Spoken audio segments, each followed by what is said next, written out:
So good morning, everybody. I want to welcome everyone to our monthly early Friday morning Global Health Security Seminar Series. I'm Rebecca Katz. I direct the Center for Global Health Science and Security, and we are really excited to showcase a collaborative cross-Georgetown project this morning. Students from our research center have teamed up with students from the center who are working at the Center for Latin American Studies to create a white paper series on COVID-19 policy and the impact in the region. Now, our students have been focused heavily on the policy side of COVID-19 and capturing data in our online tool, COVID AMP, while the students in the Latin American Studies have focused on governance, innovation, and social and cultural inclusion. And they've put their strengths and expertise together to create this really informative series. And this is exactly the type of collaborations that are essential in global health security. If nothing else, the pandemic has taught us that the virus can touch every sector of society, and it requires a multidisciplinary approach to address the challenges. So we are inspired by our students, the ways they've worked together these past months, and feel pretty confident that our future is in good hands. So let me thank our co-hosts, the Georgetown Global Health Initiative, the Center for Latin American Studies, and the Latin American Leadership Program. And we really look forward to this next chapter of collaboration with the Americas Institute, alongside with Father Carnes. So without further ado, let me hand it over to John Monahan, who is the Senior Advisor for Global Health to our University President, John DeGioia. So, John? Thanks, Rebecca, and thanks for including me in today's presentation. This is such an exciting project that you and Father Carnes and the students and you're in the two different programs have been working on together. And so I wanted to just say a couple words about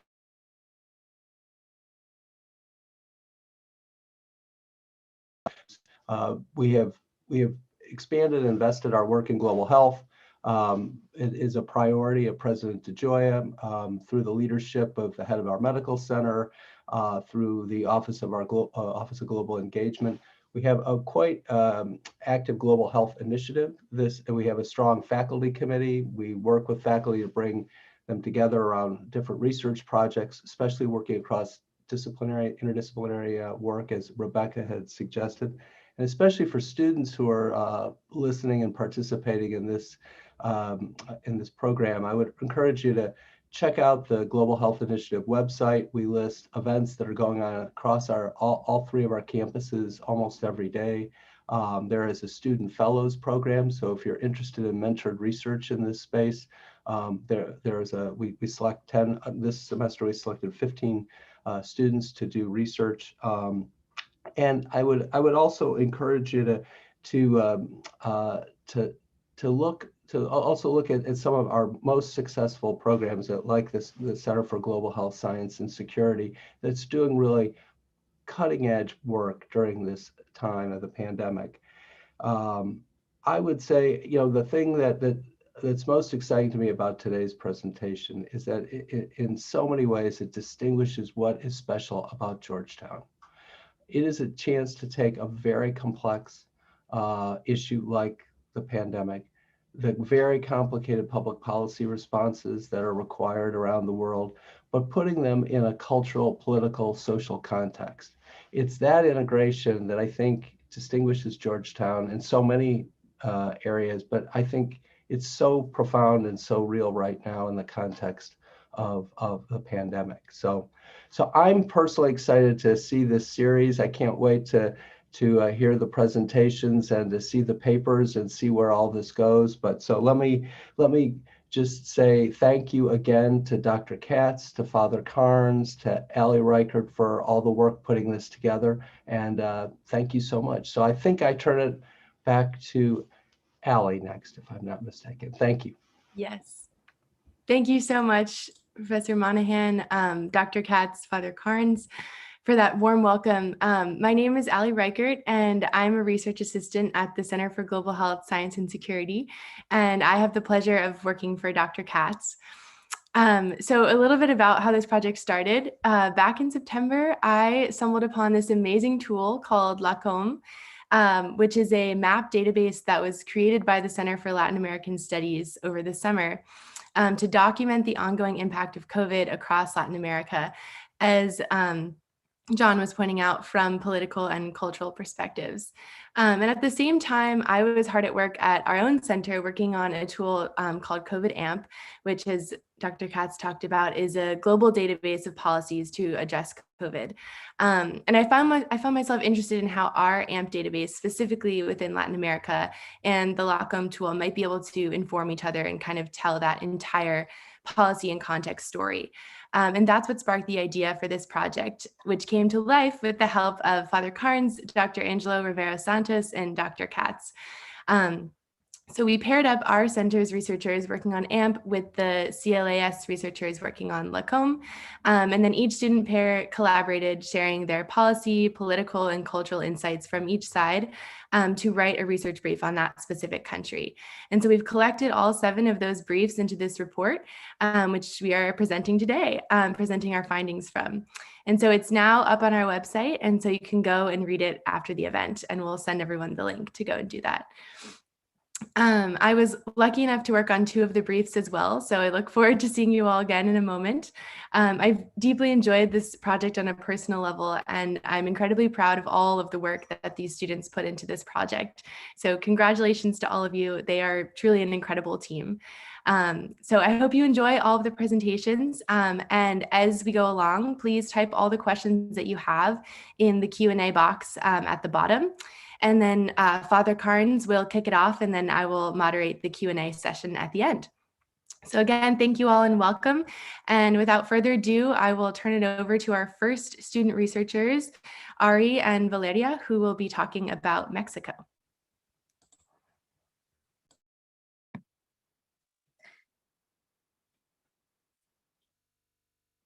Thanks, Ali. Good morning, everyone. My name is Valeria Villarreal.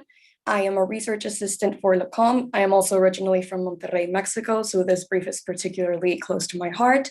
And alongside my co-author, Ariane Amanpour, I'll be presenting our brief titled Holidays Prompt the Need for Preemptive COVID-19 Policy. Next slide, please. Before we begin going into the brief, I'd like to give a brief overview of Mexico's handling of the pandemic. We're coming up on the first anniversary of the first confirmed case in Mexico, and since then we've had 2.2 million positive cases confirmed, and unfortunately out of those we've had over 200,000 deaths. This places Mexico at a 9.85% mortality rate, and it also means that Mexico has the 4th highest death toll in the world, even though we only have the 13th most cases. And that also places us at the 53rd place out of 53 countries in Bloomberg's Resilience COVID ranking. To understand how we got to this point, I'd like to go into the next slide. To analyze Mexico's key policies. The most important one has been the traffic light system. The way this works is that at any point in time, a state is assigned a color between low risk, green, and high risk, red, according to the number of beds that are occupied within that state.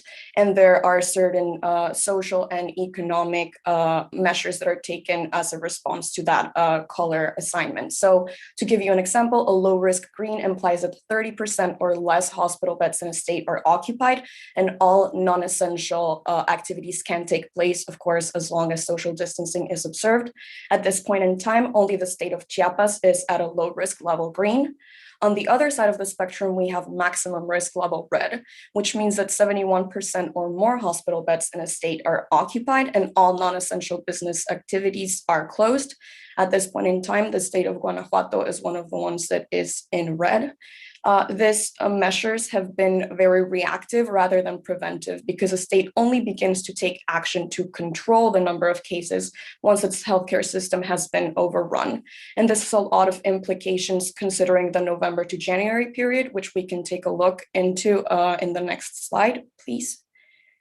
The November to January period is specifically important to the Mexican population because we celebrate a variety of festivities, starting in early November with the Day of the Dead, and then we go through the Day of the Virgin of Guadalupe, Christmas, New Year's, and finally Epiphany in January the 6th.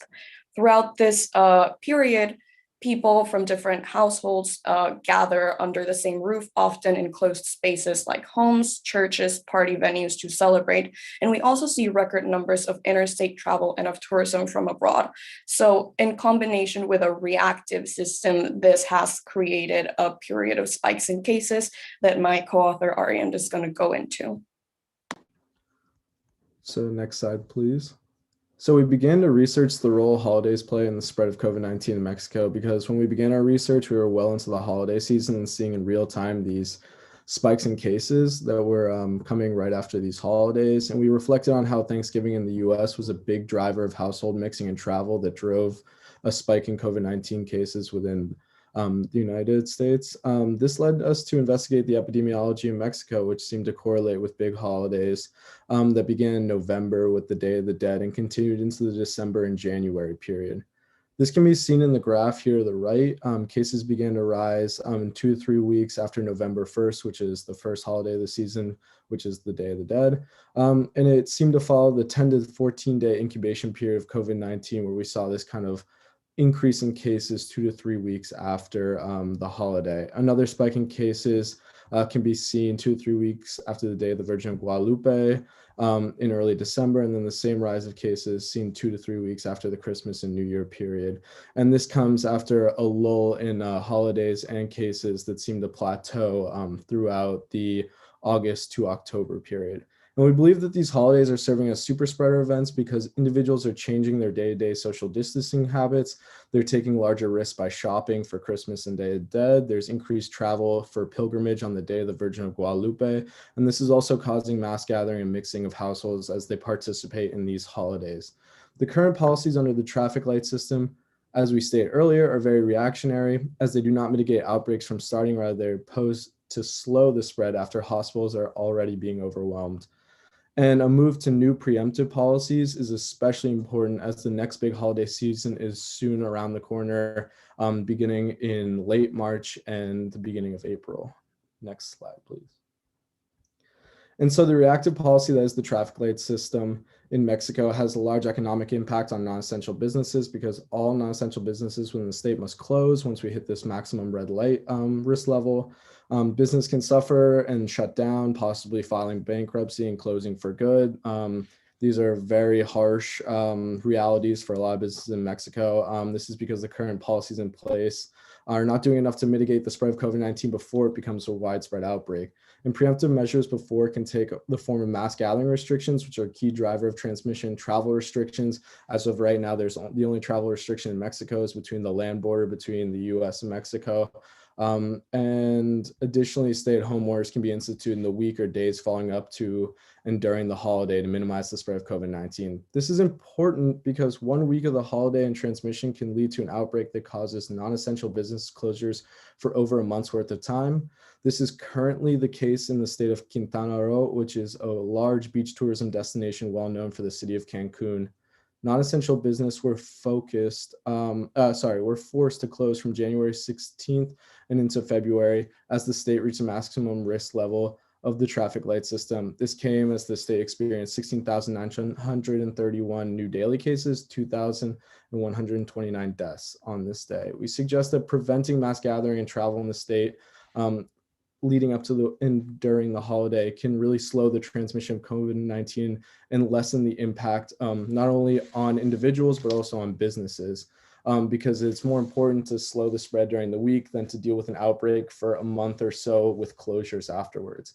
And to kind of bring it all together, this preemptive policy is needed as Semana Santa is around the corner, or the Holy Week, which is a very large holiday in Mexico in the majority Catholic country. And in time and time again, in the past, we've seen that this is a large holiday season in which there is increased amounts of tourism to many destinations across Mexico, and the implementation of preemptive policy is necessary to see these cases continue to decrease in the wake of the last holiday period. As the country is currently recovering from its last deadly spike, government leaders should get out in front of the next possible outbreak rather than reacting to the huge surge in cases. Thank you. Hi again, everyone, and thank you, Artie and Valeria. That was incredible presentation. So next up, we'll be talking about Honduras. My co-author, Maria Jose, and I will present our brief called Natural Disasters and Pre-Existing Disease Burden Deepen Disparity. Next slide, please. So Honduras has a population of 9.7 million. According to the census, over 40% of those live in poverty and 81% work in the informal sector. So with over 4,000 deaths and over 166,000 cases, Honduras has faced a high disease burden amidst several other ongoing crises, which Maria Jose will explain in further detail. Honduras faces extreme disparities across different regions, as you can see on the map, with 23 physicians per 10,000 in the capital region and only 2 physicians per the same number in areas like Lempiras and Santa Barbara. There has also been a structural lack of investment in public health over the last decade. Next slide, please. In terms of the policy story of Honduras, the first cases arrived in early March, and Honduras was actually already under a state of emergency since February due to an epidemic of dengue and other mosquito-borne diseases. The next wave of policies came on March 16th, when the president suspended business and school activity and implemented a national lockdown. Other measures like direct cash transfers were implemented with assistance from the United Nations Population Fund. Cases then began to spike in July, as you can see, and continued to rise and fall until November 3rd, when the next disaster, Hurricane Eta, hit. And then 2 weeks later, Hurricane Iota. The government then began to issue a series of relief measures, including meal kits, hygiene packages, and other necessities in order to address both the hurricane and COVID-19 at the same time. Cases reached an all-time daily high on February 5th, 2021, with over 1,000 active cases. Next slide. And I'll turn it over to Maria Jose. Thank you, Ali. A dengue pandemic ravaged Honduras the past 2 years, leaving hundreds of deaths and sickening thousands of people. As the coronavirus pandemic shifted its epicenter towards the Americas, the bifrontal battle became unavoidable in Honduras. Tragically, the public health system had to face the situation with a stunning scarcity of resources, contending against the dengue epidemic, the novel coronavirus pandemic, while also facing chronic government mismanagement and corruption. One example will serve to give an idea about the pervasiveness of these issues. At the initial stage of the pandemic, the Hernandez administration announced that it would quintuple Honduras' medical capacity of response. However, 7 months after buying 7 modular hospitals, only one was inaugurated in San Pedro Sula. But this wasn't the only regular purchase. The buying of masks, ventilators, and medical protective equipment is also under the scrutiny of the Honduran Supreme Audit Institution. Meanwhile, the country registered one of the highest rates of death for COVID-19 in Central America. And at different moments throughout 2020, the healthcare community has been forced to protest due to the lack of proper equipment on the very front lines of the pandemic. Despite immense hardship, the Honduran people have shown solidarity and protested alongside healthcare workers. Next slide, please. Additionally, the 2020 rainy season was particularly active and brutal. Although both hurricanes, Eta and Iota, quickly downgraded to tropical storms, their consequences were devastating, putting the entire country in a new state of emergency. Evacuations and rescue operations during an ongoing pandemic raised the number of people requiring humanitarian assistance in a country where more than 40% of households were already experiencing poverty. The storm damages further strained the immense public health challenges. More pooling and flooding help anticipate a much greater proliferation of the mosquito, and as you can see in the images, in many areas of the country, homes were swept by the disaster, offering no shelter from COVID-19 exposure. Given the dramatic domestic situation of Honduras and the persistent inequalities across the globe, the history of dengue in the region could serve as a call to reflection, something to bear in mind while we are all witnessing glaring disparities in the timely access and distribution of vaccines against COVID-19. Next slide, please. The idea is simple. Although the history of dengue is long and complex, one chapter of it shows that coordination among affected countries was effective and successful in Latin America. However, the dengue eradication programs were discontinued even though tiny Caribbean islands were still burdened with the disease. As a result, in 2020, no Latin American or Caribbean country was safe from dengue.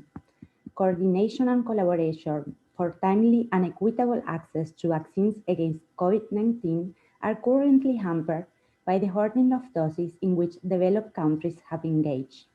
Wealthy nations have secured more than 3 times the number of vaccines needed to immunize their entire populations. Honduras, left behind by this regrettable behavior of the international community, has only been able to effectively acquire 5,000 vaccine doses thanks to Israel donation. While the pandemic has shown the vulnerabilities of many countries in different manners, it is also uncovering an inadmissible, unreasonable behavior of the international community that hinders multilateral governance when most needed.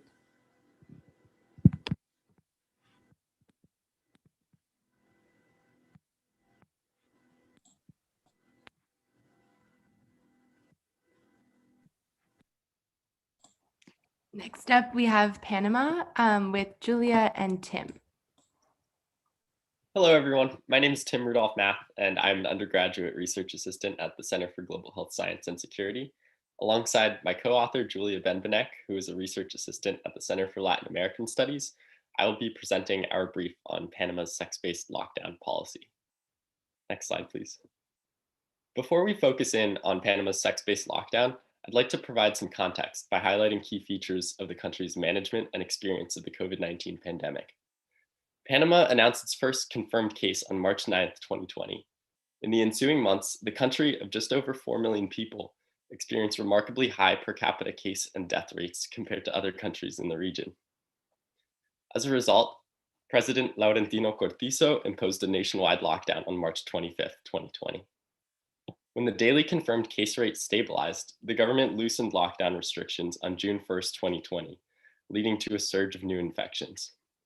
However, the country proceeded with the reopening process, but shifting its strategy towards curfews, regional lockdowns, and restricted mobility at provincial borders. Panama reinstituted a total lockdown following the second wave of cases tied to the holiday season. Panama's unique demographic features, its distinct urban-rural divide, remarkably high income inequality, and its vibrant minority and indigenous communities have shaped the country's experience with COVID-19. However, most relevant to our discussion today is the fact that Catholicism is the predominant religion in Panama, with over 85% of the population identifying as Catholic. The country's traditional Catholic values continue to pose significant challenges for Panama's LGBTQ community. While many of Panama's neighbors have legalized same-sex marriage, the Panamanian government is reluctant to follow suit. Similarly, transgender individuals are unable to change their legal gender without first undergoing extensive medical procedures, a policy with severe ramifications when combined with the country's sex-based lockdown. Next slide, please. On March 30th, 2020, Panama's Ministry of Health issued Resolution number 360, which instituted the sex-based lockdown. Under this policy, women could leave their residences only on Mondays, Wednesdays, and Fridays, while men could only leave their residences on Tuesdays, Thursdays, and Saturdays, each for essential purposes only. The policy further restricted the number of individuals circulating in public by designating time slots based on the last digit of citizens' Cedula ID cards. While Resolution 360 specified that the lockdown would be based on biological sex, the government issued instructions to the public using binary gender terminology, men and women. This conflating of biological sex and gender identity left the already vulnerable transgender community in limbo, uncertain as to whether they should circulate on days corresponding to their sex assigned at birth or their gender identity. I will hand it over to Julia for her discussion of the implications of the policy. The sex-based lockdown has both illuminated and exacerbated the existing gender issues in Panama. Following the implementation of the policy, a number of organizations reported instances of harassment against trans people resulting directly from the policy. In May, the Panamanian Association of Trans People stated it had received over 40 discrimination complaints since the restrictions were implemented. This included issues with entering supermarkets or purchasing medicine. On July 16th, 2020, 5 government ministries acknowledged these reports of discrimination and denounced transphobia. However, the announcement, which is displayed on the right side of the screen, seemingly provided little relief to the trans community. Hombres Trans Panama continued to report incidents of discrimination, totaling 50 between April 1st and September 14th, reflecting the government's failure to conduct a concerted effort to eliminate prejudice and stigma against trans Panamanians. Next slide, please. Although the sex-based lockdown reduced overall public circulation, the efficacy of the policy has been called into question. The strategy was also adopted briefly in Colombia and Peru. In Colombia, the strategy is reported to have successfully reduced crowds in supermarkets on days designated for male mobility, but did little to reduce them on days designated for female mobility, as women have traditionally been tasked with supplying the household. Conversely, Panama experienced greater mobilization in public spaces, including supermarkets, on days designated for men, which can be observed in the graph. Unlike Peru, which rescinded the policy within 8 days, and Colombia, which followed suit within 1 month, Panama continues to utilize the policy and enforce it again during the holiday season. Now back to Tim to discuss the future of the policy. As highlighted by Julia, Panama's sex-based lockdown strategy has endangered and alienated the already vulnerable Panamanian transgender community. In order to protect the rights of transgender individuals, the Panamanian government should reconsider the sex-based lockdown, or at the very least include trans-sensitive provisions, allowing transgender individuals to circulate in public on days corresponding to their gender identity. This should be communicated clearly to law enforcement agents so as to prevent confusion and discrimination. In researching Panama's sex-based lockdown, we hope that policymakers can learn from the case of Panama's unconventional strategy and consider the repercussions of COVID-19 policies on vulnerable communities in their own jurisdictions.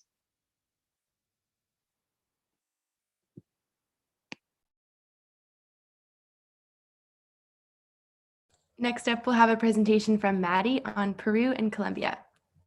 Thanks, Tim and Julia.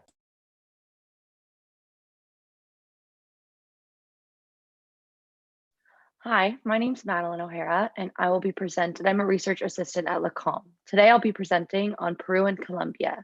Andean nations face deepening inequality, economic crises, and migration health emergencies. My co-author, Manya Jane, is unfortunately unable to be with us today. Next slide, please. So it's important to note that Peru and Colombia each have unique political and economic situations, and the grouping together of these two countries is not to discount that. However, there are regional trends, shared experiences, and shared geographies that inspired us to compare them. So prior to the pandemic, both countries were experiencing solid GDP growth with 3.2% for Colombia and 2.1% for Peru in 2019. They're both home to significant indigenous populations and received the largest number of Venezuelan migrants. Additionally, during the pandemic, they've both experienced political instability that compounds the effects of COVID-19, with the impeachment of Vizcarra in Peru and protests against President Duque's reforms in Colombia. Next slide, please. Like many countries worldwide, Peru and Colombia imposed strict lockdown orders and stay-at-home policies. Colombia declared a national health emergency and stay-at-home order on March 12th and closed the ports of entry until June 2020. Peru declared a national emergency on March 15th, issuing a nationwide curfew and closed all of its borders. In Peru, these stay-at-home orders meant that many Peruvians who had moved to the cities went home to the countryside, creating a mass exodus on Peru's roads. Connecting to the presentation we just witnessed, Peru and Colombia's cap and Bogota also tried implementing gender-based lockdown policies that were both met with controversy by the trans community and the general public, so ultimately shut down. Next slide, please. In order to combat the economic impact of these national lockdowns, both countries passed significant stimulus packages aimed at protecting both vulnerable families and specific sectors of their economies. However, both Peru and Colombia both have high levels of informality in their economy, making it difficult for many to access this aid. Next slide, please.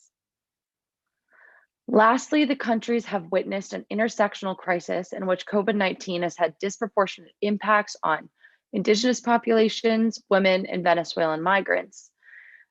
These shared Indigenous communities are especially vulnerable to the virus due to high levels of pre-existing conditions and inadequate access to healthcare.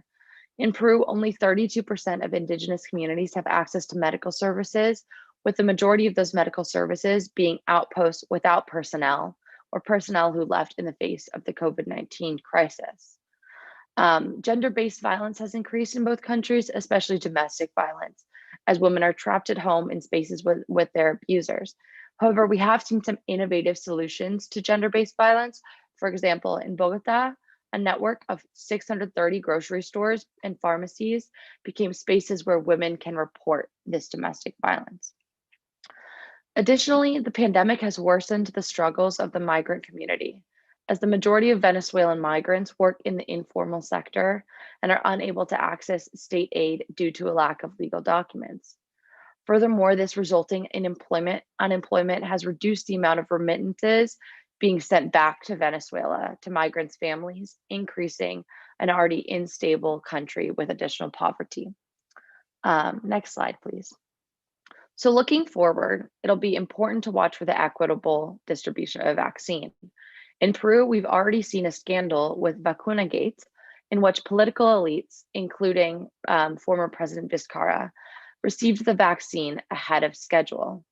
And this caused the former health minister and former foreign minister to both resign as they had received doses. And as both countries face a second wave in early parts of 2021, we'll continue to see how these critical areas discussed in this presentation, the lockdown policies, economic stimulus, and this large intersectional crisis continue to evolve throughout the rest of 2021 as vaccines are distributed. Thank you. Thanks, Maddie. Great job. Next up, I'll be presenting my brief on Ecuador, entitled Indigenous Rights, Gender-Based Violence, and a Crisis in the Streets. So the first case of COVID arrived in Ecuador on February 29th, 2020. So today nearly marks the year anniversary.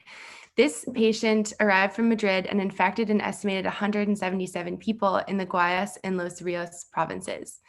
The outbreak in Guayaquil made international headlines for its devastating scenes caused by an overwhelmed health system, with bodies tragically left in the streets and in homes. With a population of 17.3 million, Ecuador has faced a serious death toll from the pandemic, with over 15,547 deaths as of February 23rd. Next slide, please. In terms of the policy story of the COVID response in Ecuador, on March 11th, President Moreno declared a state of emergency. To address the Guayaquil emergency, the military was dispatched on April 4th to close the border of Guayas with the rest of the country and facilitate bringing in extra supplies. The military was also authorized to fill out death certificates, which would then be reviewed later because the health system was so overrun. Interestingly, due to a shortage of ambulances and funeral vehicles, the government authorized the Ministry of Defense to collect private vehicles of a certain size for ambulance and funeral car use. In order to facilitate information management, the government rolled out the SOS COVID app on April 2nd, which showed COVID testing sites, helped trace contacts, and was widely used, but notably did not offer accurate data from Indigenous communities, specifically in the Amazon, which we'll talk about later. As some provinces experienced higher disease burdens than others, the traffic light system for a new normal was implemented in early May. This placed power in the provinces to declare their own status, but the federal government had to approve moving in and out of each zone according to case rates and other data. Next slide, please. One of the devastating downstream impacts of the pandemic across the world has been on women in the trans community in the form of domestic and gender-based violence, and Ecuador is no exception. Because COVID case reports use the same 911 line as calls for domestic violence, phone lines have been clogged and reports of violence have actually gone down 33% as compared with this time the previous year. In addition to overrun phone lines because of lockdown policies, as Maddie pointed out, many survivors of violence are now trapped in their homes with their abusers and unable to make calls to report violence. So it's estimated that the actual rates have risen. Some groups, similar to interesting stories that Maddie pointed out, have come up with creative initiatives to help survivors report cases and find help. One group in the Sucumbíos province set up a program to send particular emojis to a WhatsApp group when in danger. And another in Cotopaxi came up with asking for a specific color basket at food pickup locations. So these coded messages would indicate that the person was in danger and triggered an emergency response. Next slide, please. Indigenous groups in Ecuador have faced generations of exploitation, human rights abuses, and structural discrimination, which placed them in an extremely vulnerable position to face COVID-19. On the bottom left, Namonte Nenquimo, who's the president of the Guarani of Pastaza, has made international headlines like Time 2020 Most Influential People for her activism against oil extraction. She continues to fight for her community throughout COVID, broadcasting COVID-related information into various Indigenous languages on specific radio frequency and WhatsApp groups, and running fundraising campaigns for essential supplies. As I mentioned earlier, the SOS COVID app was largely missing data from Indigenous groups, so especially in the Amazon. So the Confederation of Indigenous Nationalities of the Ecuadorian Amazon set up its own monitoring system to track cases in the region with an interactive map component and in different languages. Another challenge faced by Indigenous groups is an oil spill that occurred in April 2020 in the Coca and Napo rivers, the Napo River pictured on the right, which affected food supply for over 105 major Quechua communities, leaving many without food and water access. Food kits and supplies were sent, but it's been reported that only 2 of the food items contained were culturally appropriate, and only 1,000 of the over 9,000 requested packages were actually delivered. Next slide, please. So looking ahead, Ecuador will have a runoff presidential election this April. The second place candidate has been accused of election fraud, which triggered an Indigenous-led march across the country, ending in Quito, which is pictured on the left. Amidst the political uncertainty, the country is also beginning to receive doses of the vaccine, which is really exciting. Some have already arrived from Pfizer, and there's a schedule for them to arrive throughout the rest of the year. AstraZeneca and COVAX will also be helping to facilitate vaccine delivery. Learning about Ecuador's policy response, successes, and challenges was extremely interesting and productive, and I look forward to Ecuador's next political chapter and the new policy responses in these areas. Thank you.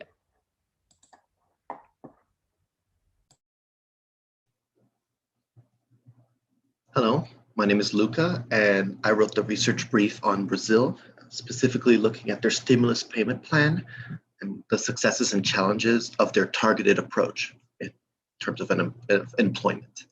Just some background for those who don't know. Brazil is a very populous country, has an estimated population of 211 million. And despite being the 9th largest economy in the world, it's ultimately a poor country with huge income inequality problems. Throughout the pandemic, really hasn't been much better. It's been amongst the countries with the most cases, and currently, as today at least, Brazil stands at the 2nd place with the countries with the most COVID-related deaths, with around 250,000 dead. Next slide, please. So to combat the financial complications of COVID-19, things like businesses closing and social distancing policies within the country, the executive branch approved Medida Provisória 936, lasts between the 1st of April until August 31st. This is a stimulus plan with some other worker protections, but we will focus on what I argue is the most important section of this order, the employment-based stimulus for unemployed and informally employed workers. Just to clarify, in Brazil, informal workers and informal employees are people who don't have a formal contract and aren't registered with the government, in this case being the Ministry of the Economy. This means they don't really receive legal benefits from either their employer or the government. Things like food and transport vouchers, paid leave, vacation, that sort of thing. Informal workers can come in many forms, everything from street salesmen to work you would normally be contracted and have a formal contract for, things like construction workers, housekeepers, people who work in nail salons. So it's really a wide range of workers. Under this policy, informal and unemployed workers would receive $115 per month per adult, with an upper limit of 2 instances per family. So a total of 230 about per family. And this was supposed to last from April to August. And this policy was extended to last from September to December, but they reduced the amount of money. They halved it to $57, the equivalent to $57. This policy ended in December 31st, and no new stimulus program has happened since, or been established since, though there are talks of a new one coming up. Can you go next slide, please? So this is important because Brazil is a country with huge disparities, and the unemployed and these informal workers count amongst the most financially vulnerable individuals during a pandemic. Just so you have an idea of the scope of this, 41% of all working Brazilians, which is around 39 million people, are classified under informal employment.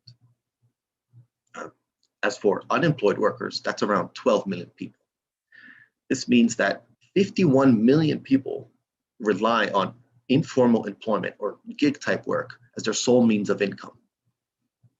This is more than half the economically active population, or a quarter of the entire population of Brazil that would eventually be eligible for this, that would be and was eligible for this policy.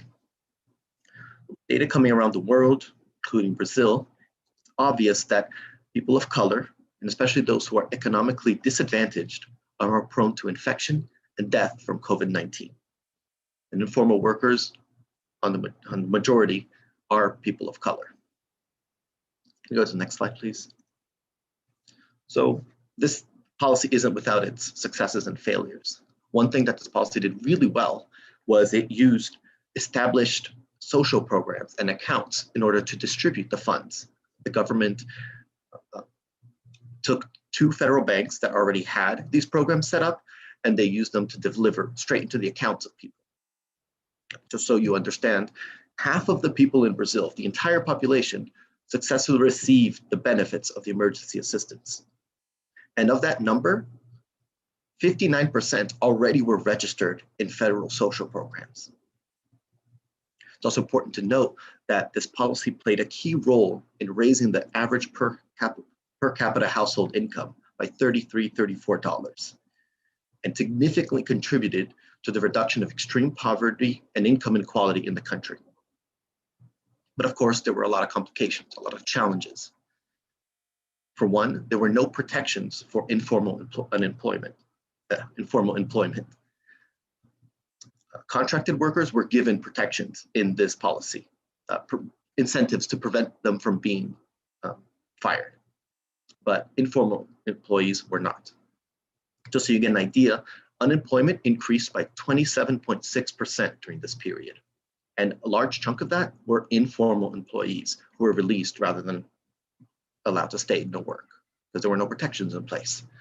Secondly, the actual value of the stimulus payment that these unemployed and informal workers were paid wasn't actually based on minimum needs or standards of living.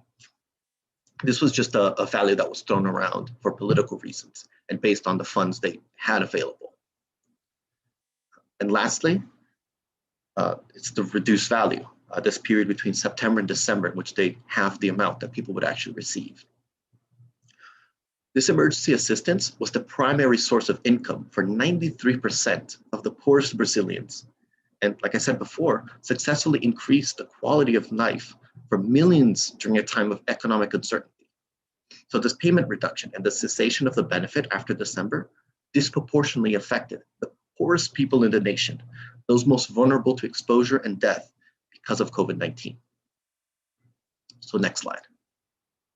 Currently, there are talks of a 2021 stimulus program hasn't been established yet. The Congress and the executive branch are negotiating.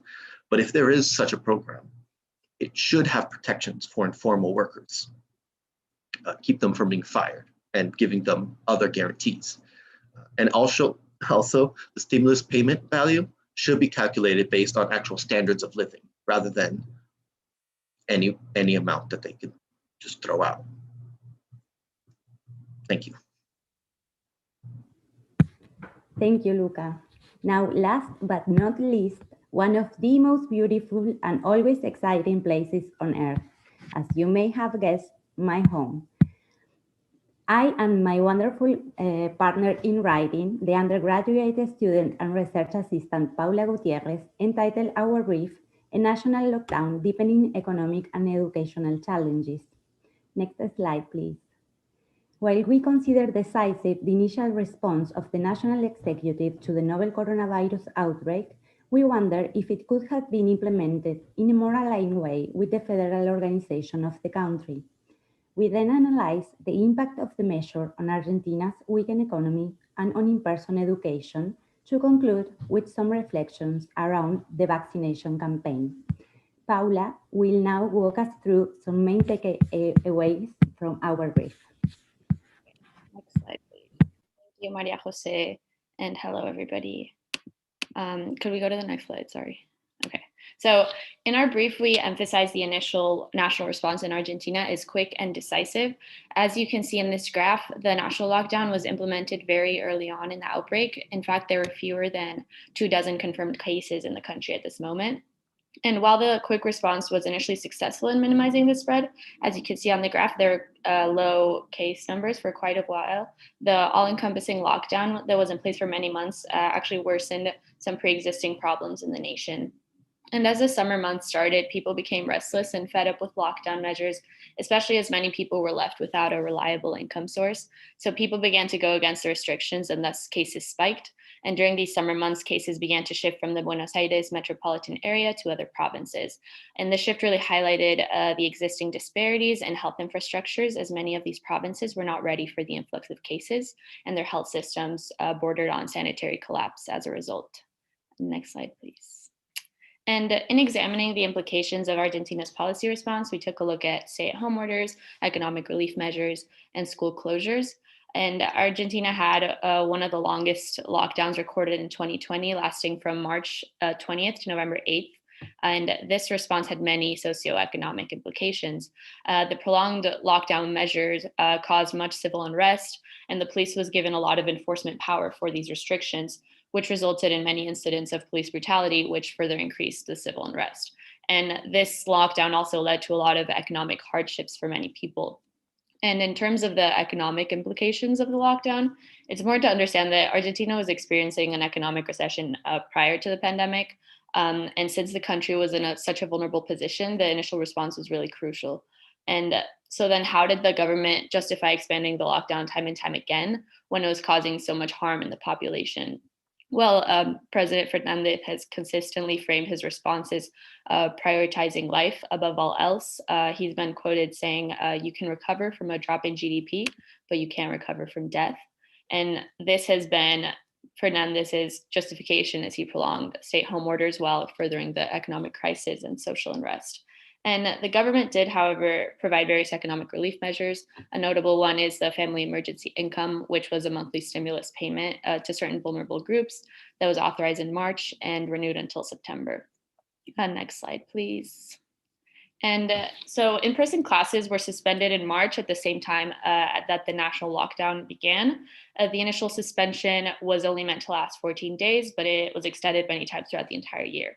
And planning for resumption of in-person classes only started in November of 2020, while the resumption itself is occurring now. Some provinces have already gone back to the classrooms, and those who have not yet are set to do so in the coming weeks. And next slide, please. Okay, so Argentina is no longer in a national lockdown, but there is a nationwide distancing phase through the end of February, which will most likely be extended. And in terms of education, as I just mentioned, all schools are expected to resume in-person learning shortly if they have not done so already.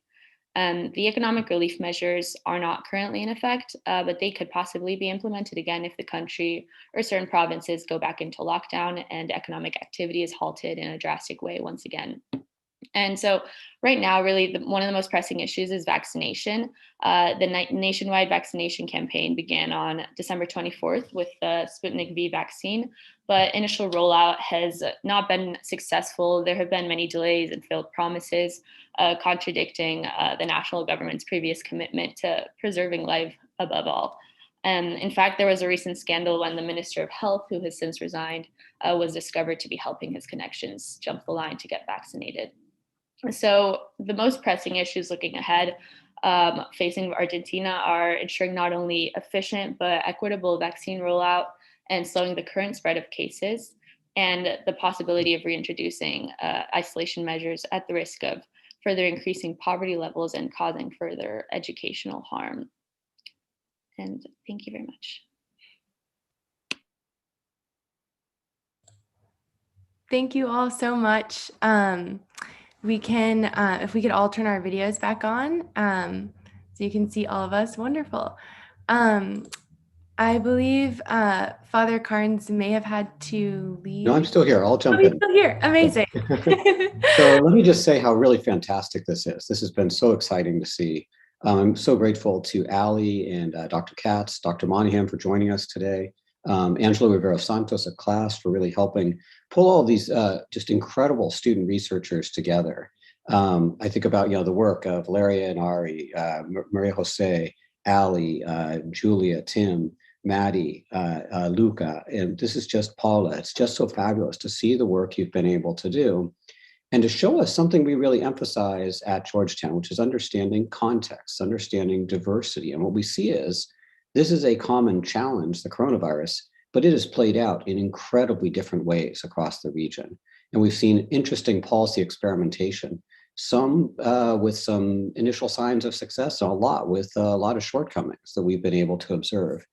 We've been able to notice the importance of cultural context, the importance of understanding the pace of cultural practices, whether that's holidays, or the ramifications of longstanding cultural biases and differences around issues around sex-based lockdown policies, transgender rights, and participation. We've seen the longstanding problems in the region of informality and building labor markets, which all people are included in. The challenges of building really equitable democracies where people can participate. And of course, the ongoing challenges of natural disasters, of diseases that were already prevalent, of healthcare systems that were inadequate to this particular situation. So what I love is that you've been able to highlight these pieces in a truly interdisciplinary way. This hasn't been something that just looked from one angle. It's actually drawn on the strengths of both of these programs, the LACOM program, the COVID AMP program, which really have grounded us in a really terrific way. This is something we aspire to at Georgetown. And we're especially excited that now we are launching a new Georgetown Americas Institute and umbrella, which will allow us to better build these relationships between our schools and between our programs. So you have been the early pioneers in that program, and it's really marvelous to see during this time. So what I'd like to do is, I know we don't have a whole lot of time, but I did want to launch us into a tiny bit of questions and maybe ask students, and those of you that would like to can respond. But one of the perennial challenges in the region has been democracy that can be truly functional, that can truly represent the interests of people on the ground. And a number of your case studies showed new moments when people have been drawn to the streets to participate, to demand change, to demand action. Do you see signs of hope there? Or do you see signs of continued frustration? What do you hope for as you see that new outburst of individual, of community movement, of ground up movement inside the region? And thank you again for these just really marvelous presentations.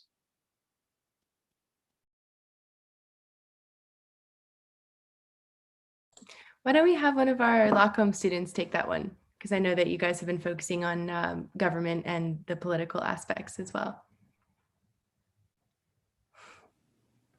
Okay, I can take it for Argentina because we analyze the impact of the lockdown on education, and while we were researching, we were able to see how the society fought for the resume of in-person classes because it was something that the government was trying to avoid, because we understand that there is limitations in terms of the capacity of the health system to respond in case that new surges of cases are simultaneously flooding the country.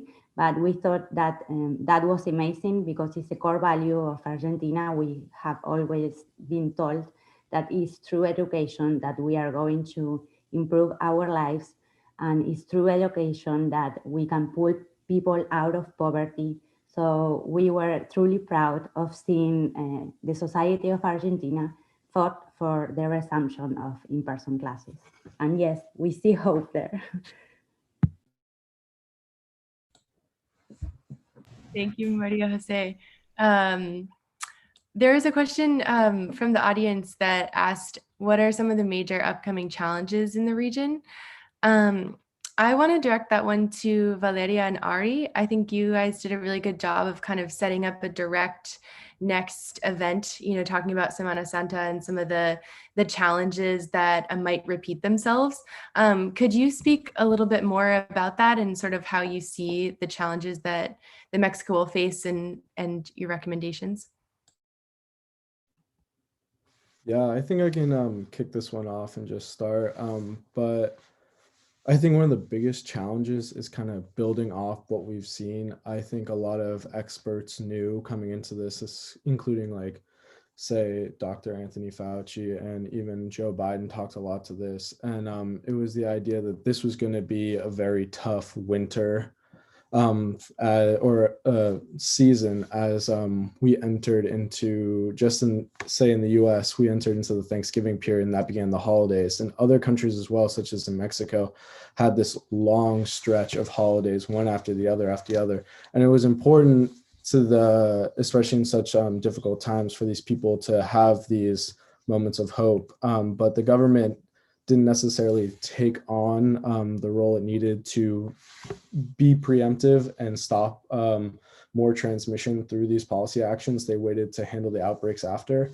And so now that we see what happens during these holidays and the kind of the cases that go, it's taking that experience and applying it to the policy going forward. So with, say, Semana Santa coming up, it's very important that we utilize the information we just saw from the amount of transmission, the amount of deaths that occurred, to basically get out in front of it and implement stay-at-home orders, implement travel restrictions between states and even international travel restrictions to some degree, and also implementing, what was the third one? But implementing basically these more preemptive policies rather than allowing for 1 week of, say, holiday and travel that results in transmission that closes down non-essential businesses for a month, compared to minimizing the this kind of holiday experience for a week that may hurt businesses in the short term, but allow them to continue without the closures for a month or more at a time until they get out of this risk level. That's the red light maximum risk. Yeah, and just to add a little bit to that, I think some of the things that we can look forward to is for civil society to also take the lead within this context, because the government can continue to use a traffic light system, but civil society can also do its part. To give you an example that I thought was really funny, last week was Ash Wednesday, and usually people congregate in huge crowds to get their ash, and my family sent me a picture of them getting their ash in a little plastic bag all the way home so they wouldn't have to go. So I think it's a great time for innovation, for people to be creative, and for them to be willing to sacrifice a bit of fun for the long-term solution. I love that. That's a great solution to that. So we had a question from the audience asking about what policies Latin America can take to confront the pandemic that will be gender sensitive and support vulnerable groups, especially women and the LGBTQ community. I'm going to open that up to anyone who feels most comfortable answering that, but with specific direction toward Julia and Tim, just because your paper really focused on that. So I'll give you guys the mic first, and then if anyone else wants to jump in, then go ahead. Well, while lockdowns are a critical part of the solution to the pandemic, in our brief, Tim and I discussed alternative policy measures that aren't based on gender. For example, basing lockdowns and mobility restrictions on the last numbers of cedula ID numbers or addresses. In Ecuador, their lockdowns were based on the person's driver's license numbers. That is one way to establish mobility restrictions while being more sensitive to gender issues and vulnerable groups, as we've seen a lot of women are facing increased domestic violence due to being trapped at home with their abusers. Just to add on to that, I think there is definitely hope for these vulnerable communities in Latin American countries, especially because of sort of the public support that they receive from NGOs and other LGBT organizations and organizations like Human Rights Watch. They wrote open letters to the president of Panama, and Panama responded essentially by providing a hotline for people experiencing discrimination based on their sexual identity so that they could obtain public legal services. So that's at least a step in the right direction. That's great. Thank you both. So we have a question about which it looks like Luca and Maddie have or are typing responses to. So I'm going to read the question out, and then Luca, if you could give us an overview of what you said. So what measures can governments in Latin America take to more actively provide culturally sensitive relief to Indigenous communities? And I just want to preface this with a bit that I referenced in my presentation, which is in Ecuador, there's a big critique of government relief packages being sent to Indigenous groups that were full of packaged foods and didn't have anything nutritious in them at all, or were not food that these groups would eat ever. And so while, they sort of check the box as like, we sent this package to this group of people, they're not actually able to be used. And so I think one of the big structural issues is making sure that Indigenous representation is in the government and in the spaces making the decisions, so that when relief comes, there's been this buy-in and this input from the communities themselves to make sure that whatever the government is doing is informed and received well by the communities. So I will turn it over to Luca, and then Maddie, if you want to weigh in on that as well. Yeah, I just kind of highlighted what Brazil did. The major policy that they included was they activated the military to cordon off Indigenous populations as like a social distancing measure, which is not great because it did block them from community support and just living their lives. And anyway, but overall, if I can only speak for Brazil, but I think we can apply this in Latin America as a whole. Just better healthcare infrastructure, especially in low-income area, high Indigenous density areas. But kind of repeating what Ali said, also including Indigenous leaders in decision-making committees so that they can show what their communities actually need and what priorities the government should actually focus on for support, because they know best what they need and they know where to allocate the resources where they're most needed. If that makes sense. Kind of a summary of what I said. Yeah, thanks, Luca. And Maddie, did you have anything to add? Yeah, I just wanted to highlight something that Peru has done. Obviously, I think I agree with Luca with like there's a need for greater medical infrastructure, and some of these solutions are just kind of band-aids, but they're pretty innovative. So the government of Peru partnered with the United Nations Development Program to create Respira Amazonia, a radio initiative about COVID-19 prevention and symptom recognition. That was 50 radio micro programs in 10 different Indigenous languages. So just as a solution to put out information to Indigenous communities in their Indigenous language.